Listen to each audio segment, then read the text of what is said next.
ഞാൻ ഇനി പറയാൻ പോകുന്ന 4 ചോദ്യങ്ങൾക്ക് യേസ് ഓർ നോ എന്നൊരു ആൻസർ നിങ്ങൾക്ക് പറയാൻ സാധിക്കണം. യേസ് ആണോ നോ ആണോ ഒന്ന് വാല്യൂ ചെയ്ത് നോക്കൂ.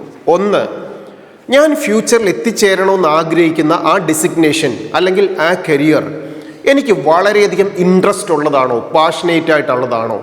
യേസ് ഓർ നോ മാർക്ക് ഇടുക. രണ്ടാമത്തത്, ഞാൻ ഈ എടുക്കുന്ന ഒരു കോഴ്സ്, നമ്മുടെ കോഴ്സ് കംപ്ലീറ്റ് ചെയ്ത് കഴിയുന്ന ഒരു 5 വർഷം അല്ലെ 10 വർഷം കഴിയുമ്പോൾ ഏറ്റവും കൂടുതൽ റിലവൻ്റ് ആയിട്ടുള്ള ഒരു കോഴ്സാണോ ഞാൻ സെലക്ട് ചെയ്തിരിക്കുന്നത്? യേസ് ഓർ നോ ഒന്ന് സെലക്ട് ചെയ്യുക.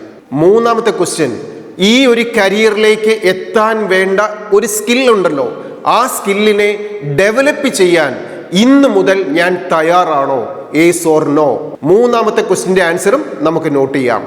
ഇനി 4ാമത്തെ കോഴ്സ്, ഈ ഒരു കരിയർ നമ്മുടെ മനസ്സിലൊന്ന് വിഷ്വലൈസ് ചെയ്യുക. ഞാൻ ആകാൻ ആഗ്രഹിക്കുന്നത് ഡോക്ടറെന്നോ എൻജിനീയറെന്നോ ലോയറെന്നോ സയൻറ്റിസ്റ്റെന്നോ എന്തുമാവട്ടെ, ആ ഡെസിഗ്നേഷൻ ഞാനതായി തീരുമെന്ന് ഇന്ന് മുതൽ വിഷ്വലൈസ് ചെയ്യാൻ തയ്യാറാണോ?